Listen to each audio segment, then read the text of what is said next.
जय हिंद दोस्तों, रक्षित करना के चैनल में आपका स्वागत है। दोस्तों कैसे हैं आप? उम्मीद करता हूं कि आप अच्छे होंगे। दोस्तों आज के इस वीडियो में मैं आपके लिए दो महत्वपूर्ण जानकारी लेके आऊं। सबसे पहली जानकारी मैं आपको दूंगा डीएडीआर की घोषणा के बारे में।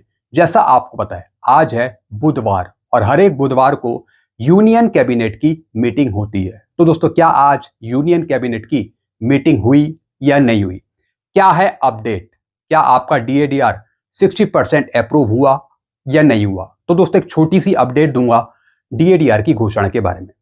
फिर दोस्तों बात करेंगे मार्च की पेंशन के बारे में। जी हाँ दोस्तों, शाम हो चुकी है लेकिन स्पर्श के द्वारा या फिर बैंकों के द्वारा मार्च की पेंशन अभी तक पेंशनर के खाते में या फिर फैमिली पेंशनर के खाते में क्रेडिट नहीं हुई। काफी पेंशनर्स के मैसेज मेरे पास आ रहे हैं कि सर कब आएगी स्पर्श की पेंशन, या फिर जो बैंक से पेंशन ले रहे हैं बैंक कब देगा पेंशन। तो दोस्तों इसी पर एक छोटी सी अपडेट मैं आपको दूंगा कि कब तक आपको मार्च की पेंशन मिल जाएगी। जैसे कि दोस्तों आप पीछे थंबनेल में देख रहे हैं लिखा हुआ है स्पर्श से मार्च की पेंशन खाते में। इस पर अपडेट दूंगा।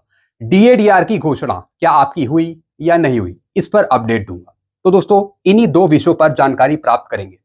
जानकारियों में आगे बढ़ने से पहले एक छोटी सी अपील मैं आपसे करूंगा, और अपील है चैनल सब्सक्राइब की। देखने में आया काफी पेंशनर्स है जो वीडियो तो देख रहे हैं लेकिन अभी तक उनमें से कुछ पेंशनर्स ने चैनल को सब्सक्राइब नहीं किया। ऐसे कितने पेंशनर्स हैं?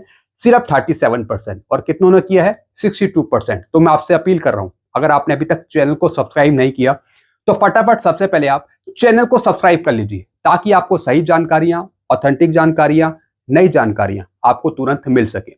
चैनल सब्सक्राइब करने के आपको एक भी पैसे नहीं देने, सब कुछ आपके लिए फ्री में है। तो फटाफट सबसे पहले आप क्या करेंगे? चैनल को सब्सक्राइब। चैनल का नाम है रक्षित खन्ना। चलते हैं दोस्तों, जानकारियों में आगे बढ़ते हैं। सबसे पहली जानकारी मैं आपको दूंगा डीएडीआर की घोषणा के बारे में। जी हाँ दोस्तों आज बुधवार है। आज कैबिनेट मीटिंग होनी थी, यूनियन की कैबिनेट मीटिंग होनी थी। तो दोस्तों कुछ प्रशासनिक कार्य होने की वजह से ये यूनियन कैबिनेट की मीटिंग नहीं हो सकी और आपका डीएडीआर आज भी अप्रूव नहीं हो पाया। तो दोस्तों कुछ दिन में फिर कैबिनेट मीटिंग होगी, तब दोस्तों आपका डीएडीआर अप्रूव हो सकता है। लेकिन दोस्तों आज कैबिनेट मीटिंग नहीं हुई कुछ इंपॉर्टेंट कामों की वजह से। तो दोस्तों आज आपके डीएडीआर की घोषणा नहीं करी गई सरकार के द्वारा। तो दोस्तों एक छोटी सी अपडेट मैंने आपको दी है। काफी पेंशनर्स पूछ रहे थे कि आज कैबिनेट मीटिंग हुई या नहीं हुई, कब तक डीएडीआर की घोषणा हो जाएगी। मैंने आपको बताया 15 अप्रैल से पहले पहले आपकी डीएडीआर की घोषणा हो सकती है सरकार के द्वारा। तो दोस्तों आज आपका डीएडीआर अप्रूव नहीं हुआ, मीटिंग आज नहीं हुई।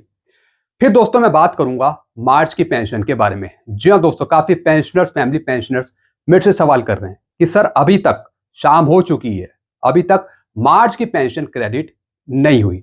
तो दोस्तों सबसे पहले मैं आपको कारण बताऊंगा कि मार्च की पेंशन आपको अभी तक क्यों नहीं मिली। जैसा आपको पता है आज है 1 अप्रैल 2026। तो दोस्तों मार्च की पेंशन 1 से 2 तारीख के बीच में दी जाती है। सबसे पहले मैं आपको बताऊंगा कि 1 अप्रैल को पेंशन आपके खाते में क्यों नहीं आती। मैसेज तो आपके पास आता है स्पर्श के द्वारा कि 1 अप्रैल को पेंशन दी जाएगी, लेकिन पेंशन में लेट लतीफी होती है। ये अभी की बात नहीं है, पिछले साल आप उठा के देख लीजिए, उससे पिछले साल आप उठा के देख लीजिए, सही टाइम पर आपको पेंशन नहीं मिलती, वो भी 1 तारीख को। ऐसे दोस्तों बैंक सीपीपीसी की तरफ से भी 1 तारीख को पेंशन क्रेडिट नहीं करी जाती। इसका भी कारण बताऊंगा, सारे पॉइंट समझाऊंगा विस्तार से, और यह भी बताऊंगा लास्ट में कि अब आपको कब मिलेगी पेंशन, क्या आज मिलेगी या फिर कल मिलेगी। सारी जानकारी मैं आपको समझाता हूं। पेंशनर्स का सवाल, बैंक सीपीपीसी से 1 अप्रैल को पेंशन क्रेडिट क्यों नहीं होती। जी हाँ दोस्तों, स्पर्श के पेंशनर्स पूछ रहे हैं कि स्पर्श की पेंशन अभी तक क्यों नहीं आई। जो बैंक के थ्रू पेंशन ले रहे हैं वो पेंशनर्स पूछ रहे हैं कि अभी तक मार्च की पेंशन खाते में क्यों नहीं आई। सबसे पहले दोस्तों मैं आपको समझाऊंगा कि 1 अप्रैल को आपको पेंशन क्यों नहीं मिलती। अब दोस्तों यहां पे देखिए, बैंकों की वार्षिक बंदी, एनुअल क्लोजिंग की वजह से 1 अप्रैल को आपको पेंशन नहीं मिल पाती। अब दोस्तों यहां पे देखिए, हर साल 1 अप्रैल को भारतीय रिजर्व बैंक के निर्देशानुसार बैंक पब्लिक डीलिंग के लिए बंद रहते हैं। जी हाँ दोस्तों, 1 अप्रैल को कोई पब्लिक डीलिंग नहीं होती। इंटरनली बैंक खुले भी रहें लेकिन तब भी पब्लिक डीलिंग बंद रहेगी, कोई कार्य आपका नहीं होता 1 तारीख को। फिर क्या लिखा है आगे, चूंकि यह नए वित्तीय वर्ष फाइनेंशियल ईयर 2026-27 का पहला दिन होता है। जी हाँ दोस्तों, 1 अप्रैल से आज से 26-27 फाइनेंशियल ईयर शुरू हो चुका है।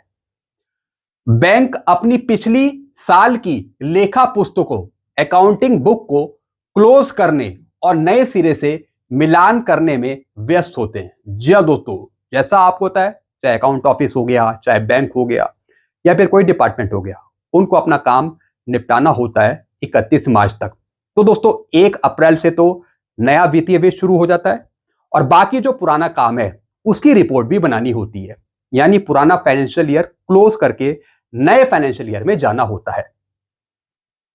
फिर क्या लिखा है दोस्तों आगे, इस आंतरिक प्रक्रिया के कारण बल्क पेमेंट ट्रांजैक्शन प्रोसेस नहीं हो पाते। जी हाँ दोस्तों, इस वजह से 1 अप्रैल को जो बल्क पेमेंट ट्रांजैक्शन होते हैं, जो पेंशन का वितरण होता है, वो प्रोसेस नहीं हो पाता।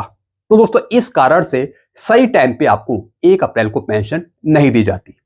फिर क्या लिखा है दोस्तों, चूंकि आज 1 अप्रैल है और बैंक क्लोजिंग का दिन है, इसलिए बैंक सीपीपीसी से पेंशन 2 अप्रैल को क्रेडिट करी जाएगी। जी हाँ दोस्तों, मैं उन पेंशनर्स की बात कर रहा हूं जो बैंक सीपीपीसी से पेंशन ले रहे हैं, जैसे कि दोस्तों रेलवे के पेंशनर्स हो गए जिनकी डायरेक्ट पेंशन सीपीपीसी बैंक के थ्रू आती है, या फिर दोस्तों पोस्टल के पेंशनर्स हो गए जिनकी पेंशन बैंक सीपीपीसी से पेंशन आती है, जिनकी पेंशन बैंक के माध्यम से आती है, चाहे वो डिफेंस पेंशनर्स ही हो जिनका अभी तक स्पर्श पे माइग्रेशन नहीं हुआ, जिनकी पेंशन बैंक सीपीपीसी से आती है, उनकी पेंशन मिलेगी 2 अप्रैल को। 2 अप्रैल को उनके खाते में पेंशन डाल दी जाएगी। जो हमारे पेंशनर्स हैं सिविल के, उनकी पेंशन भी बैंक से आती है। तो दोस्तों 2 तारीख को वो पेंशन दी जाएगी मार्च की। पेंशन देने के लिए स्पर्श आरबीआई के पेमेंट गेटवे का उपयोग करता है। जी हाँ दोस्तों, अब मैं बात कर रहा हूं स्पर्श के पेंशनर्स की। जो स्पर्श के पेंशनर्स हैं उनको अभी तक पेंशन क्यों नहीं मिली।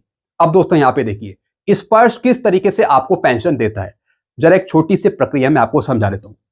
पेंशन देने के लिए स्पर्श आरबीआई के पेमेंट गेटवे का उपयोग करता है। जी हाँ दोस्तों, स्पर्श किस चीज का यूज करता है, आरबीआई के पेमेंट गेटवे का।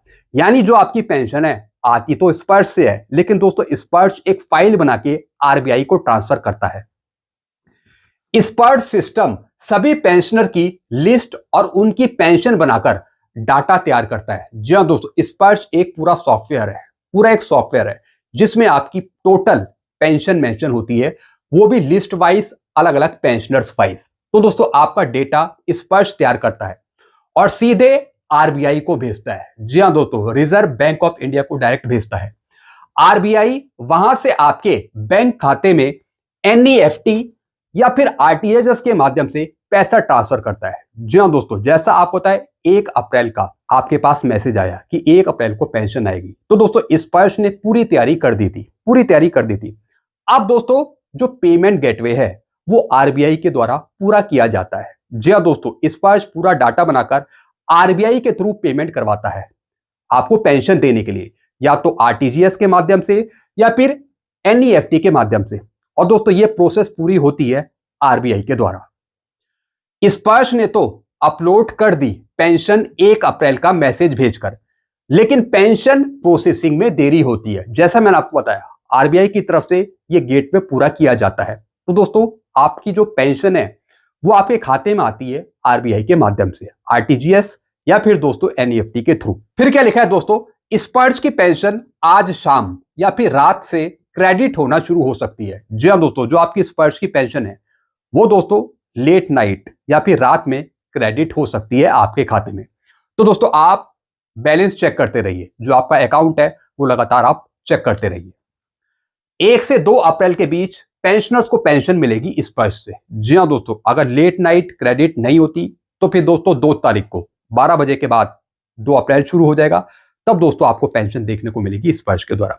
तो दोस्तों रात में भी आपको पेंशन मिल सकती है, तो बराबर आप खाता चेक करते रहिए। बाकी जो बैंक सीपीपीसी से पेंशन ले रहे हैं उनकी पेंशन मिलेगी 12 बजे के बाद, यानी 2 अप्रैल को आपको पेंशन मिलेगी जो बैंक सीपीपीसी से पेंशन ले रहे हैं। बाकी स्पर्श के द्वारा रात में पेंशन क्रेडिट हो सकती है या फिर 12 बजे के बाद, यानी 2 अप्रैल को। तो लगातार आप अपना खाता जरूर चेक करते रहिए। तो दोस्तों ये मैंने पूरा प्रोसेस समझा दिया कि किस तरीके से आपके खाते में पेंशन आती है। सारा सेंट्रलाइज्ड प्रोसेस है, जितना भी है दोस्तों पेमेंट का, ये सब सेंट्रलाइज्ड है। कुछ भी करने की जरूरत नहीं होती, ऑटोमेटिकली आरटीजीएस, एनईएफटी सॉफ्टवेयर के थ्रू आपको पेंशन दी जाती है। तो दोस्तों ये कुछ जानकारियां थी जो मैंने आपको दी है। इसके रिगार्डिंग आपको और कुछ पूछना हो तो आप नीचे कमेंट कर सकते हैं। आप नीचे कमेंट करके बताइए क्या अभी आपको पेंशन मिली या नहीं मिली मार्च की।